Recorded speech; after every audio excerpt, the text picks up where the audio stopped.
ಹಚ್ಚಬೇಕಿದೆ ದೀಪವ, ಹೆಚ್ಚಿ ಬೆಳೆಸಲು ಸ್ನೇಹವ, ಗಟ್ಟಿಗೊಳಿಸಲು ಬಂಧವ, ಅನುದಿನ ಸುಖ ಸಂಬಂಧವ.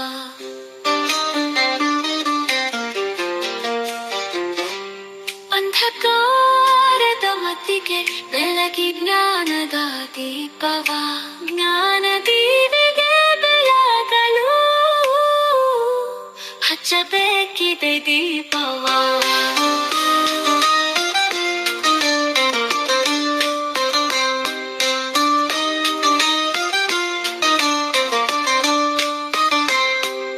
ಜಾತಿ ಮತಗಳ ಬೇಲಿಯ ನಾಶಗೊಳಿಸಲು ಮನದಲ್ಲಿ ಸಮತೆ ಸಾರುವ ದೀಪವ ಹಚ್ಚಬೇಕಿದೆ ನಾಡಲಿ. ಅರಳುತ್ತಿರುವ ಸುಮದಲ್ಲಿ ತುಂಬಿ ಮಿಲನವ ನಡೆಸಲು ಸ್ನೇಹ ಹಚ್ಚುವ ದೀಪವ ಹಚ್ಚಬೇಕಿದೆ ಮನದಲ್ಲಿ. ಹರನು ಇರುಳಿನ ವೈರವ ದೂರ ಮಾಡಲು ಜಗದಲ್ಲಿ ಜ್ಯೋತಿ ಹಚ್ಚಿಯೇ ಇರುಳಲಿ.